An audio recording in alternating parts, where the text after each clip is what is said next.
This is Where We Live from Connecticut Public Radio. I'm Catherine Shen. Actor and writer Sam Shepard lived as an embodiment of the American West. He wrote over 40 plays and worked with some of the biggest names in entertainment. After his death, Connecticut biographer Robert Dowling started a journey to learn everything he could about this larger-than-life artist. Today, we listen back to my conversation with Robert Dowling. He's a professor of English at Central Connecticut State University, and we spoke at the Ferguson Library in Stamford. I started the conversation by asking Robert how he first got interested in Sam Shepard. So when I was a teenager, I used to read the New York Review of Books, and my mother was a great reader. She was a great reader of Sam Shepard and Eugene O'Neill, and she had first editions that I would read and everything.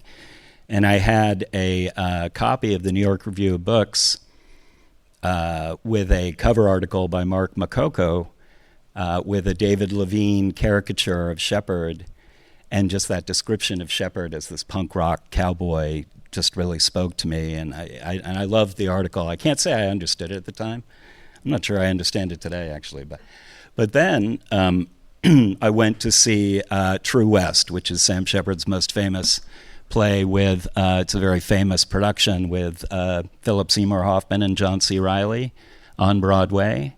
They switched roles every 3 nights, not every night, as is sometimes reported. And it just so happened that my wife at the time, well, they were very good friends, but her first cousin was Philip Seymour Hoffman, and which means that Philip Seymour Hoffman's my daughter's first cousin too. So we went and met them, and of course, he's passed away, and rest in peace. But we met him behind the theater after the show, and it was just a transcendent experience to see this production, this show. We'll talk about True West more. But that night, I would say definitely, and talking to John C. Reilly in particular, really made me want to, get interested in Shepard. But I had a job to do first, which was to publish a biography on Eugene O'Neill, which I did in 2014. My family is very up the Irish, and I wanted to write a book about a major figure, and we're very Irish American, and Eugene O'Neill was the perfect choice. Eugene, I don't get into greatest or who's the greatest playwright of all time, but I say innovative. I think you can make cases for that. I think Eugene O'Neill was the most innovative American playwright of the first half of the 20th century. And I would make a case that Sam Shepard's the most innovative of the second half. Well, because you mentioned Eugene O'Neill, I actually had a question about him later on, but I thought I would just bring it up because It's forefront of our minds. But as we say, we're not trying to compare the two playwrights. They're both amazing in their own ways, but they're also they both led very dramatic lives, which is not very surprising considering the area that they were in. But what was it about the two of them that drew you to write biographies for both? Was there a common theme that you saw that you want to thread? Yeah. Okay, so I have to go back a little bit in time to the late 19th century, where a group of men, 3 of them really, Anton Chekhov, Heinrich Ibsen, and August Strindberg, who were Eastern and Northern European playwrights. And they wrote plays in a naturalistic style, so that, the fourth wall was there, and they would be talking to one another as if it was real life, and this kind of thing. What that meant was, so they utterly transformed theater, those 3. But what that meant was that when Eugene O'Neill started to become a playwright, in order to be a modern playwright, you had to write naturalistically. And the problem with that is that if you're writing naturalistically, you don't have use of the soliloquy, right? So because nobody just stands at the in the middle of a stage and says to be or not to be. It's because it's not natural. But the soliloquy is enormously important because it's the only tool playwrights had for millennia. I mean, there was Greek choruses and stuff, but to explain what was the dramas that were going on in the heads of the people, of the writers, of their characters, and so on and so forth. So Eugene O'Neill made a lot of steps to try and figure out how to get to approximate the soliloquy without actually having it be a soliloquy. And he used a lot of different techniques. He did thought-asides, he did expressionism, masks, and finally, by the end of his career, this would be in the 1940s, 30s and 40s, he got them drunk and high on morphine, and then people in vino veritas will, in fact, speak like a soliloquy, basically, and get that information out there. Shepard knew about this problem. It was the problem that Eugene O'Neill considered his greatest problem as a playwright, how to get the interior monologues, how to get the interior life projected out onto the screen. Shepard took that up and said, why do we have to do that? And he said, why can't we just start to speak and make it really reflect our mental states and make it go off the wall the way our mental states usually are, and make it into a kind of soliloquy. And then he took it to another level and made it into what they call an aria, because he's very musically oriented. We can get into that later. Trying to think of a joke to make about what do you mean you can't start a conversation with a soliloquy, but I'm not going to do that because I'm going to go into one, which is what we're trying to avoid doing today. That's right. Sam would not I'll approve. Do my best. No, yeah, exactly. I mean, we're not here to ask for Sam's permission, but I would like to not offend him. Yes. So back to the book. So no spoilers, but the very first page, you find out that he grew up in California, and we're basically going to follow his journey from California to New York, where he ends up eventually. And on a personal level, I loved reading that first page because I'm also from the LA area in California, and he grew up in Duarte, and you mentioned cities like Arcadia and Monrovia and Azusa. And it's just really fun for me to read that because I'm familiar with all of those spaces. My childhood... The San Gabriel Valley. The San Gabriel Valley. So if you've never been, highly recommend. Beautiful mountains. Very. But so he grew up in that area. But the biggest difference is my childhood was not as dramatic or tumultuous as his was. So I wanted to talk more about what was his childhood like and how did that inform him as an adult? Yeah, sure. Well, he was born into a Army family. His father was in the Army Air Force in World War II. He flew 46 bombing missions out of Italy, out of Foggia, Italy. Their main mission was to bomb the fuel depots for the Nazis in Romania. And he had been in really bad air battles. And in fact, in one, his gunner, who was his best friend, got shot right out from underneath the plane, and he went flying, falling with no parachute. And that traumatized him to no end. The war traumatized him to no end. Shepard said that when he came back from the war, he was completely deranged. But basically, they, as a typical military man, they went from base to base to base to base all around the continent, and then finally out to Guam, where he was stationed for 20 months. And so Shepard lived there, and finally, ultimately, they went back to California. They went to Southern California, lived in South Pasadena for most of Shepard's small childhood, and then they moved to Bradbury, which is a town associated with Duarte. I'm not sure exactly how to say it. So he grew up with a father who was severely traumatized, and he was really a kind of existential character. And I hope you do read that if you get a chance to read the book. He was not an evil man, but he just he had this incredible sense of just doom, and that everything was meaningless, and so he really hit the bottle hard. There was some question in my research about whether he hit Shepard, and then I found out he quite certainly did. And so Shepard as a child always felt like the prey animal, like a prey animal to his father's predator, and was in a constant state of terror. constant state of terror, constant state of guilt. That terror would inform all of his work. His mother, interestingly, was she was a second grade school teacher. She a very good one, and she was very sort of proper, kind of Victorian. Shepard's sister Roxanne told me that that she was funny, and her father was funny, and Sam was funny, and I was funny. We were all funny, but we weren't allowed to have fun. So there was a kind of cold civility to her in a way, and I think her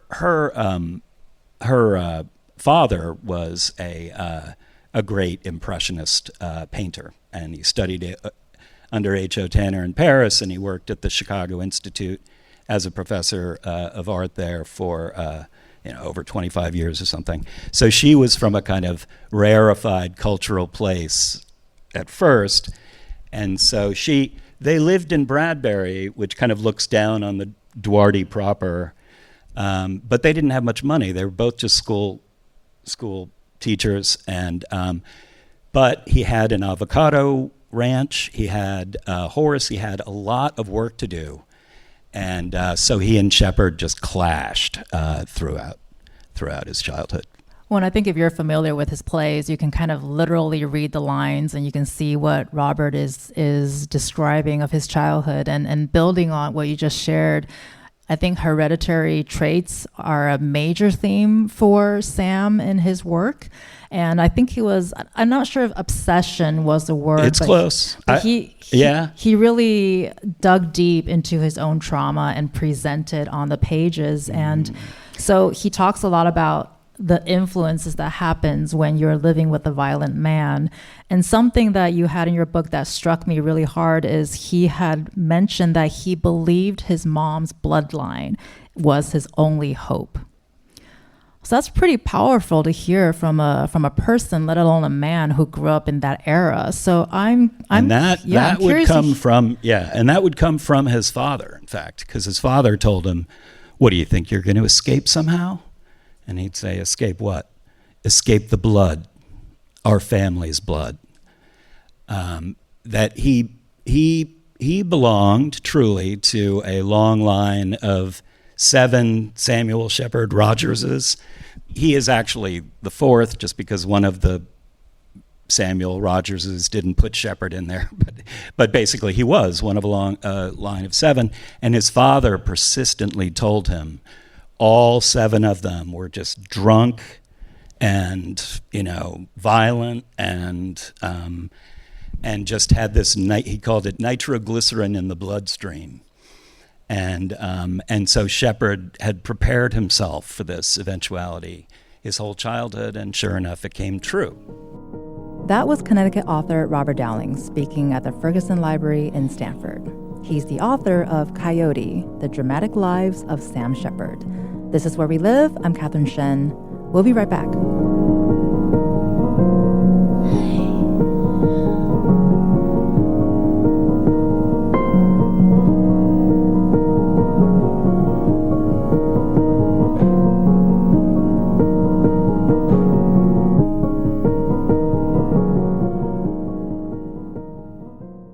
This is Where We Live from Connecticut Public Radio. I'm Catherine Shen. Today, we're listening back to my conversation with Connecticut author Robert Dowling. Dowling is a professor of English at Central Connecticut State University and the author of Coyote, The Dramatic Lives of Sam Shepard. For more conversation on books, be sure to check out Where We Read by visiting ctpublic.org/whereweread and sign up for our newsletter. Let's get back to the conversation. So fear was truly a guiding principle, I think, for Sam as a child and carrying that trauma into adulthood.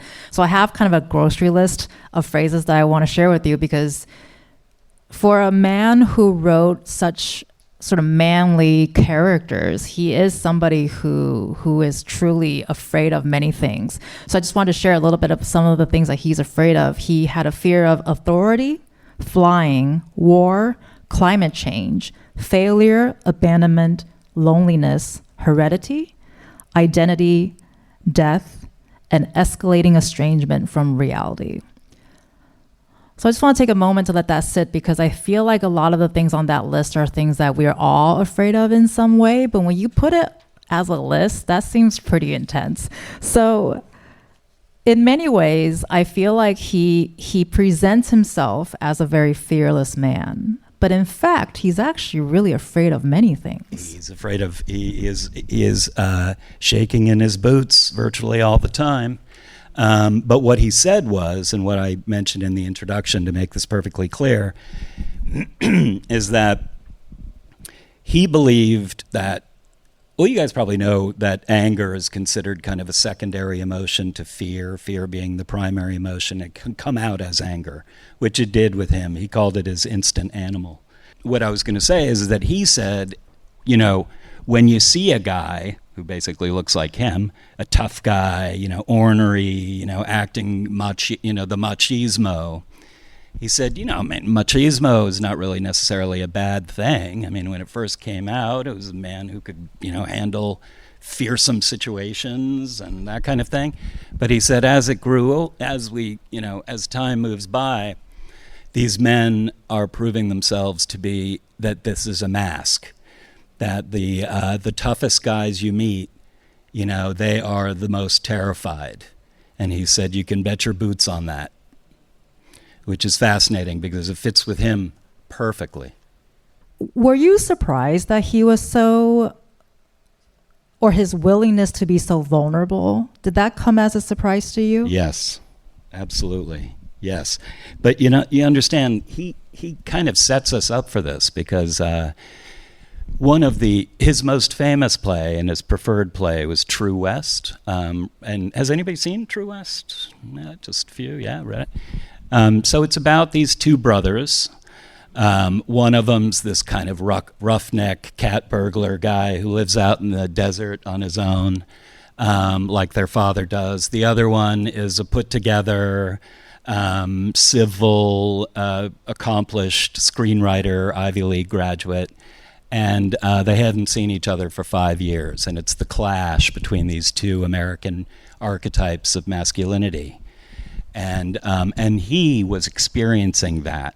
He had both of those. These are two sides to him, two fragments of him, two selves inside him. His most dramatic selves, for sure. And and he just said, you know, we are having this problem in America. He was always vexed, you know, by American masculinity. And he just said, you know, you got the book guy and then you got the wrestler, and they just don't get along. And when you watch True West, you're almost watching the discourse that's happening to us right now. You are watching it. He internalized that same battle because he had one foot in each world. So he hung out with horsemen, he hung out with, you know, all these, you know, bar guys and, you know, working class men, what have you. But then he also had his literary life and all these, you know, maybe events like this or what have you. And so so he had that side to him too. And you never quite knew which one you were going to get with him, his friend Johnny Dark told me, but he explores that more than any other writer I can think of. Can I make one other point about True West here? If you want to see a clear influence of Shepard in contemporary American culture, watch the movie One Battle After Another, because it's basically an expansion of True West. You're looking at these two archetypes. But the thing is that the archetypes are the way Paul Anderson does it. I mean, I don't know if he meant to do this or what, but I mean, this is how I watch it, is that the archetypes of the two sides, basically woke and MAGA, are expressionistic exaggerations from the other side's point of view, if you can see, you know, if you can imagine that. And that is precisely what Shepard was after, to sort of demonstrate that. Well, I want to also ask you about how you managed to structure the book, because you've done extensive research and talked to hundreds of people for this. But before we get there, I do want to sort of get into, we talked a lot about his childhood and his traumas with his dad, but he had a lot of really good women in his life as well. So sort of fast forward to when he traveled from the West to the East, he landed in New York, and at some point, I start to recognize familiar names in the book, and two of them is Patti Smith, musician Patti Smith, and Jessica Lange, actress Jessica Lange. Yep. So realizing that Sam was involved with both of them, what was your own experience like learning about how they were involved and how they influenced him? Oh, well, he needed a strong woman. And his sister told me that, and I agree with her. I think it was Sandy who told me that. And so the women that stuck by him, for longer periods of time were all incredibly strong, artistic, accomplished people in their own rights. I mean, all three of them. And Joyce Aaron would be another one. Joyce Aaron was his big love in New York City when he was doing off-Broadway in the 60s. She was already an accomplished off-Broadway performer. She was well known. She introduced him to the off-Broadway world and got him higher up in the theater world. She introduced him to Joe Chaikin, which was enormously important. Joe Chaikin was he's a legendary avant-garde actor and director from New York City. Well, then back to the way you structure the book, because I think if you've had a chance to read it, that's awesome. If you haven't, that's okay too. You can do that after this. I thought it was so easy to follow, and I have said on air before that I'm not a big nonfiction reader, honestly. No shade on nonfiction, just not my preferred. But it was so easy to read, and I couldn't stop reading because, the character is so fascinating. The way you wrote it is so easy to follow. But I know it's probably an insane amount of brain power to put all of that together. So I'm so curious to hear, what was your structuring process like? Because we kind of go a little bit of a chronological order, which seems to be like the natural way to go. Mm-hmm. But we know when it comes to writing, nothing is natural. So so what I do go in chronological order for the most part. I'll jump around a little bit, but nothing fancy. So basically what I did was I read everything. Biographers should read everything first. You read everything. And then I collected them all into folders chronologically. And I basically just moved through one folder after another, and added to folders. It's this huge, process. It's archival work is what it is, really. And it took you 8 years. Yeah. O'Neill took me 10. So I figure the next one will be 6. If I do like 10 or 12 of them, it won't take me a week. That'd be great. Yeah. We'll just keep going with that. Yeah. Well, I asked you earlier if you were surprised at how honest and vulnerable Sam is willing to share his stories. But beyond that, were you surprised about anything during your research? Were there any moments where, well, your eyes just went wide here, so I'm assuming that there were some things that shocked you. Well, I was certainly shocked by the extent to which his autobiographical work was so almost performative. His plays are addressing very specific things in his life that don't necessarily have anything to do with the play itself. It is true that I don't shock easy. That is definitely true. But I can tell you maybe, I guess the most shocking thing about it is that usually when you write a book like this, like with O'Neill even, O'Neill's life was filled with an incident. But there's always, kind of dips and, sort of slower periods. There was none of that in his life. He was just always on the move. Always peripatetic is the word that he chose for himself. Constantly moving. That it was somehow, somebody had written, I think, maybe like in a review or something, that it was almost a betrayal if he stayed any one place too long. Well, and speaking of not being able to stay in one place for too long, he was also very involved in music. So you think, he's playwriting, he's doing all of the art, the acting, arts of acting, and all of that. But of course, music became another one of his passions too. So he got really into jazz. He discovered jazz pretty early on when he moved to New York. And naturally, when you're in New York, you meet Bob Dylan and John Cale and Patti Smith, because I don't know about you guys. Charles Mingus. Exactly. That's exactly what happened when I went to New York for the first time. So we'd love to hear more about what's the role that music played in his personal and his professional life. Yeah, absolutely. Well, he was a drummer. His father was an excellent Dixieland drummer. And so his father taught him how to drum. And I've got a great description that Shepard wrote. I mean, fabulous, describing how his father trained him. But he was an excellent drummer. And he was a great drummer right through high school. He was in a band called Nat's Cats. And by the time I guess my point is, by the time he got to New York, so he moves in to an Alphabet City condemned building with Charles Mingus's son, Charles Mingus III, who was a visual artist. And he's also there living with Donnie Richmond, who is Mingus, the bass player's drummer. And so he was just suddenly dropped. He was sharing an apartment with Charles Mingus's son and Danny Richmond, and these guys just took him into the Village Gate and the Five Spot and all these jazz venues to see the Thelonious Monk and Nina Simone, all of the greatest jazz, acts on earth.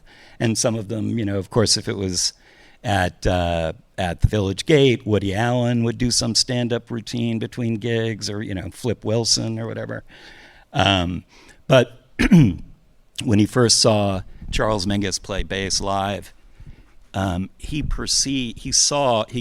understood, because of course they're both rhythm people, and he understood the language of rhythm that he was using.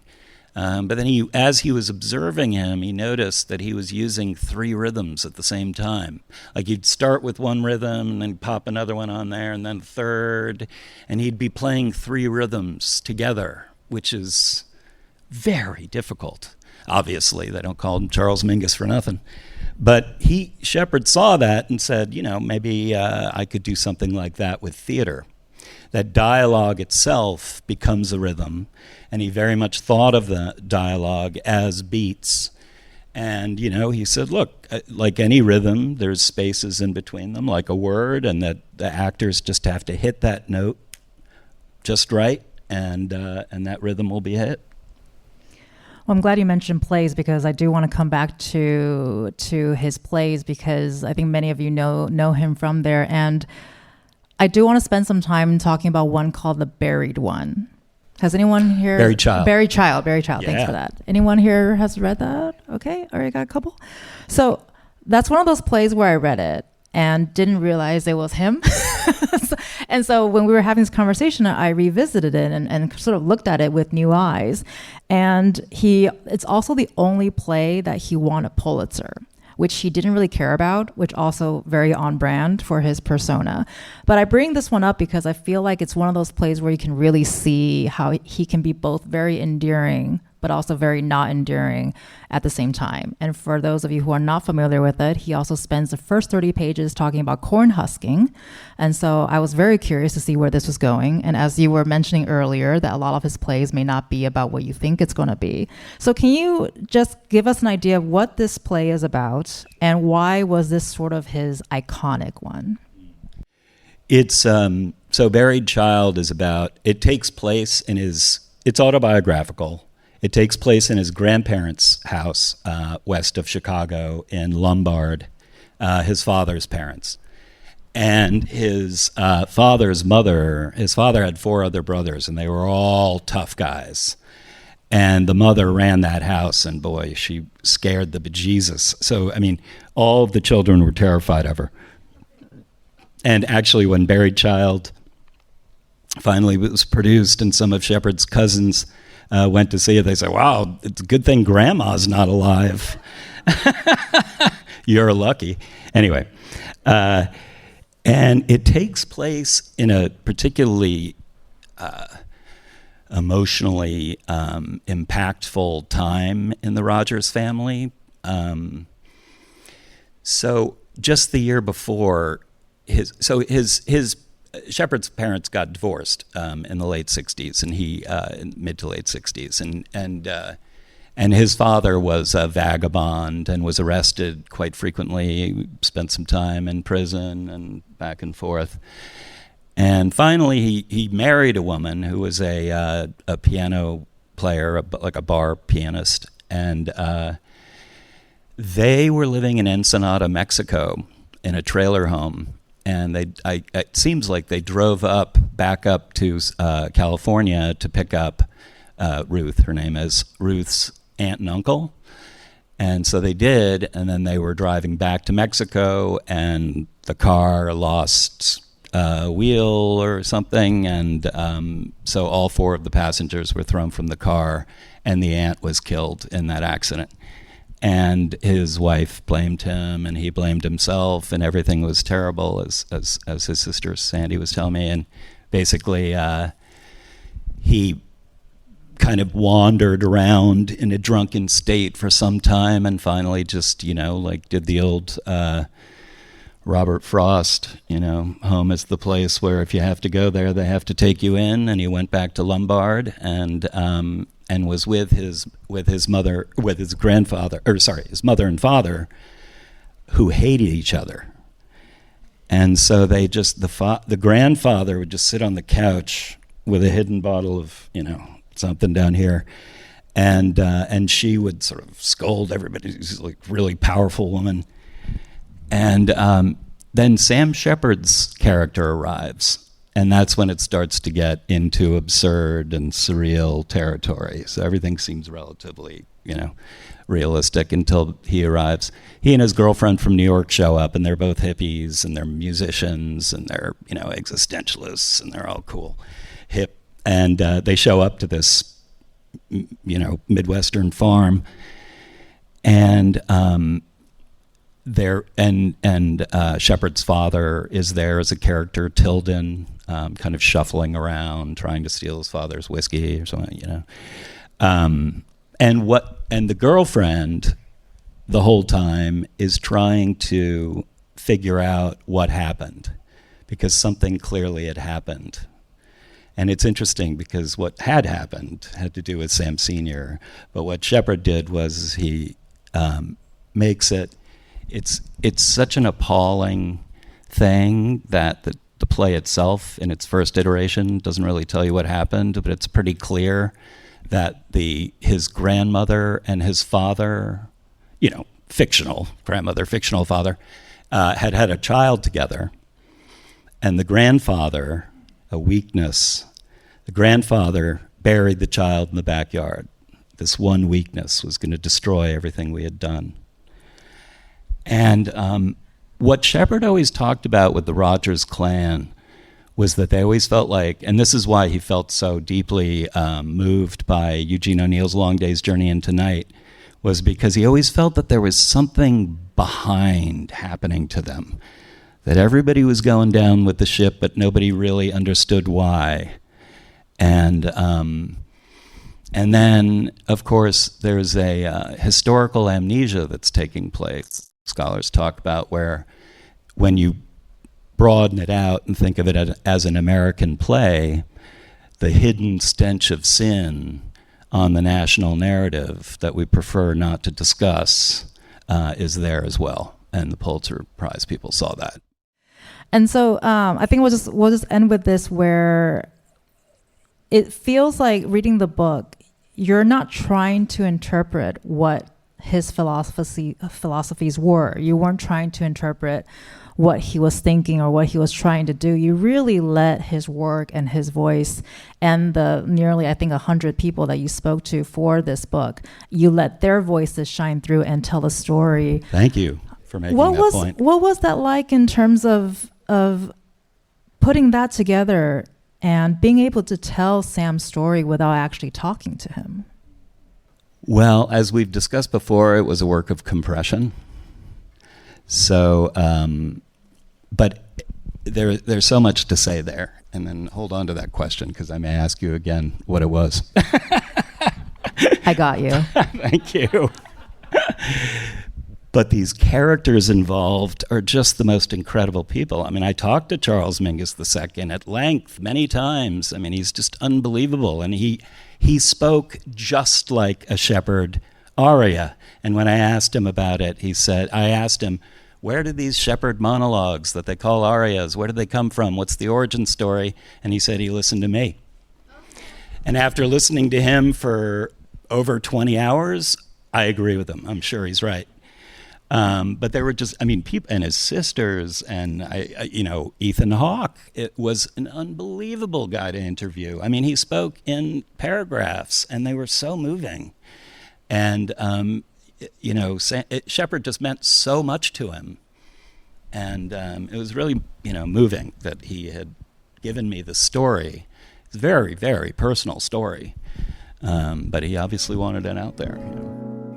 We'll continue our conversation about playwright and actor Sam Shepard with Connecticut author Robert Dowling after the break. This is Where We Live. I'm Catherine Shen. Stay with us. This is Where We Live from Connecticut Public Radio. I'm Catherine Shen. Today, we're hearing my conversation with Connecticut author Robert Dowling at the Ferguson Library. His new book chronicles the life of playwright and actor Sam Shepard.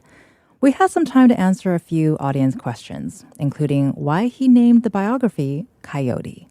First of all, the obvious thing for the popular audience is that Joni Mitchell wrote a folk rock classic called Coyote that's on her album Hygieia about her relationship with Shepard when they were on the Rolling Thunder Review.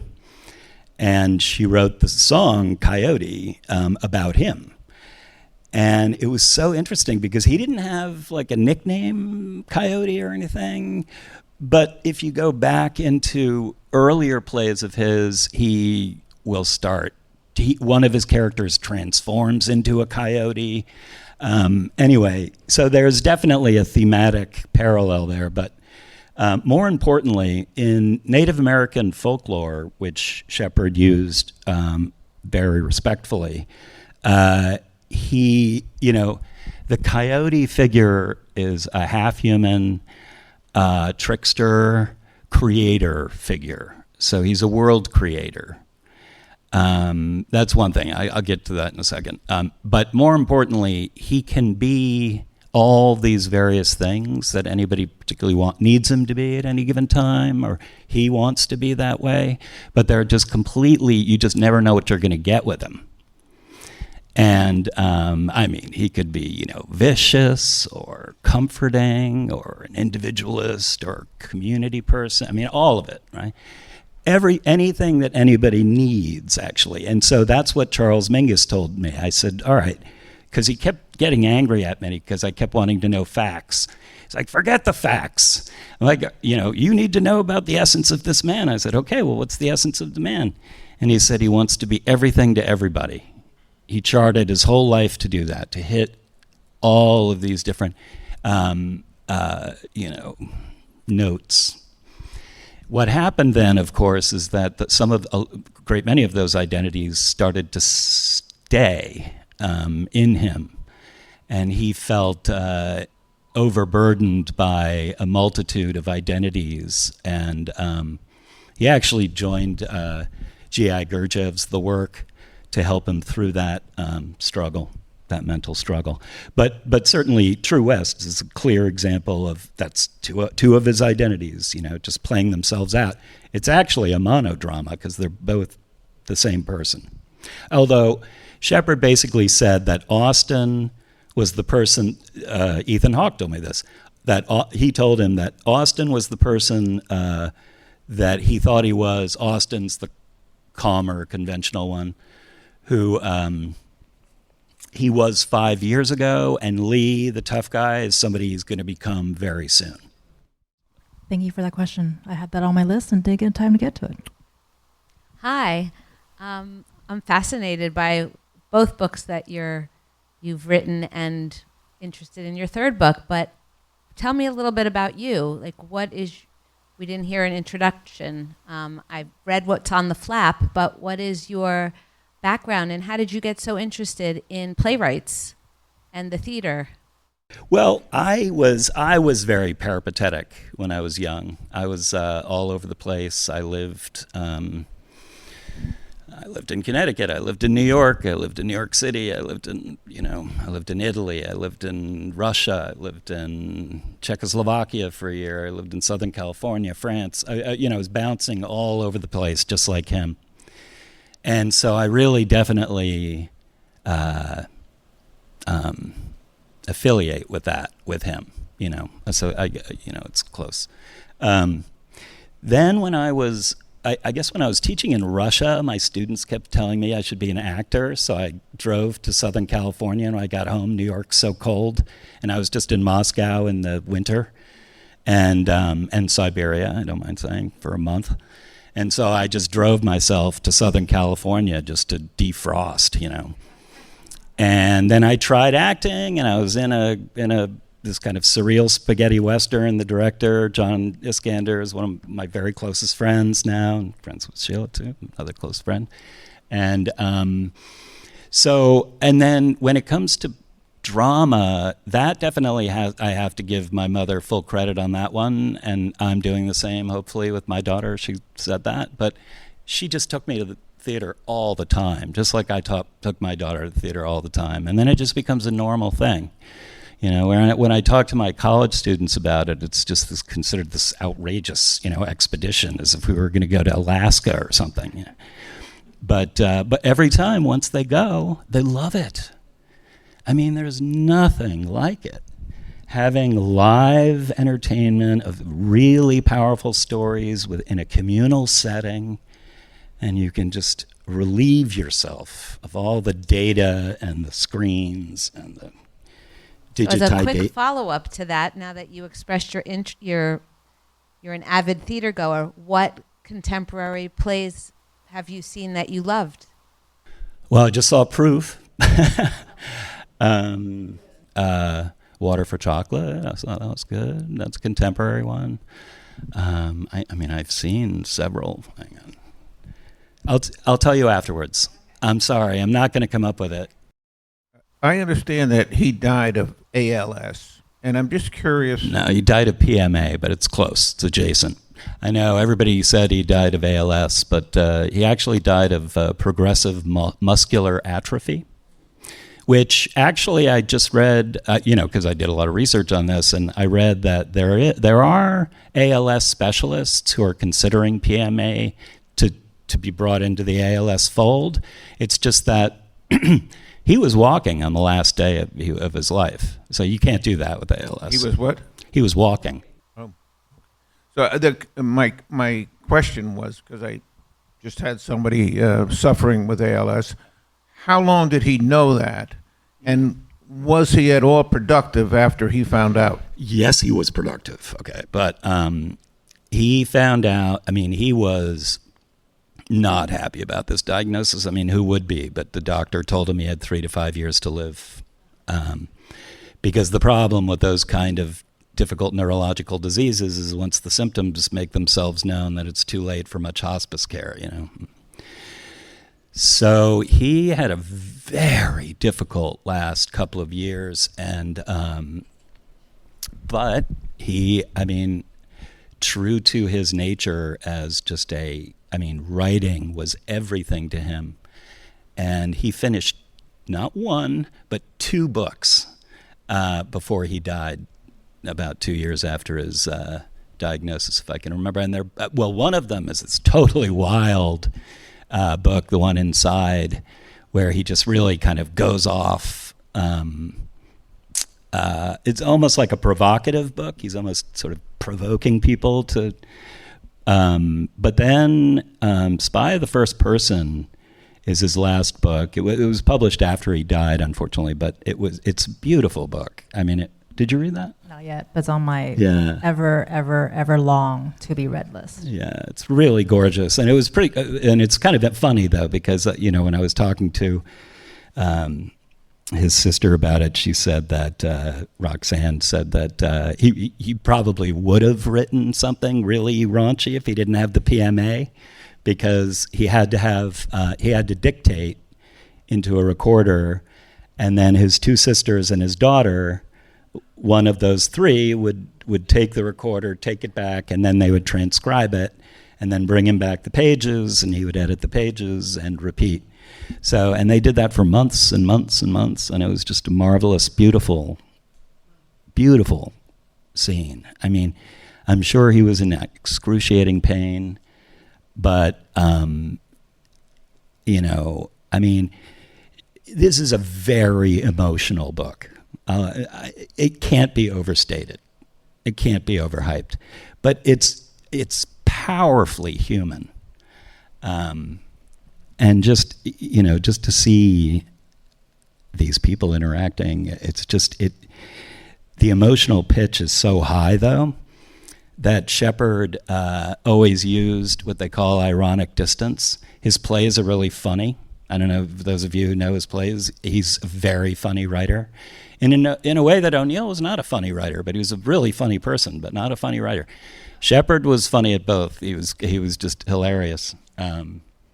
And he said that, you know, humor really is, it's because what he's writing about is so desperate, and that it would be kind of cruel to just give them that in the raw, so you add humor to it, and he said that gives it the humaneness of it.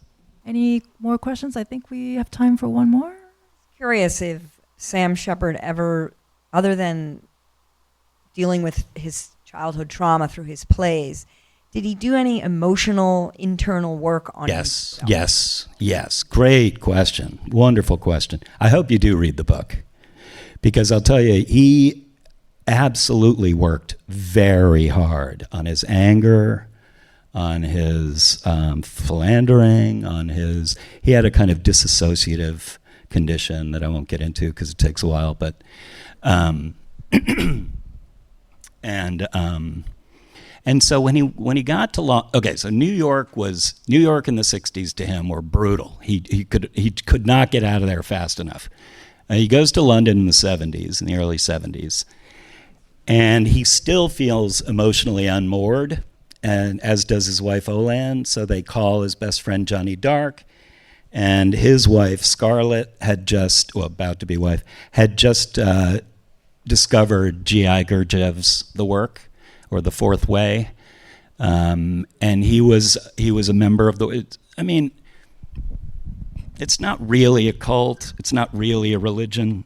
I mean, they call it the Fourth Way, and the others are Muslim fakirs and other religions. So the point is that what Gurdjieff taught his students was that everybody is walking through life sleepwalking.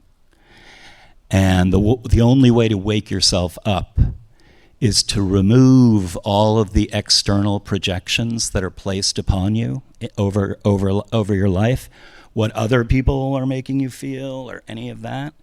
And once you strip all those selves away and all of those masks, you come down to this essence of yourself. Or, as he said, maybe it's nothing at all. Maybe we are just these voices, these many people at the end of the life. That's pretty much what he felt. Because in the work, the goal is a state called the indivisible I. So, I, right? Insofar as it can't be divided the way Lee and Austin are in True West. That was my conversation with Connecticut author Robert Dowling at the Ferguson Library. He's the author of Coyote, The Dramatic Lives of Sam Shepard. To find out more about this book and all of our author talks, visit ctpublic.org/whereweread. I'm Catherine Shen. Today's show is produced by Tess Terrible. Our technical producer is Dylan Reyes. Download Where We Live anytime on your favorite podcast app. And thank you all so much for listening, and happy reading, everyone.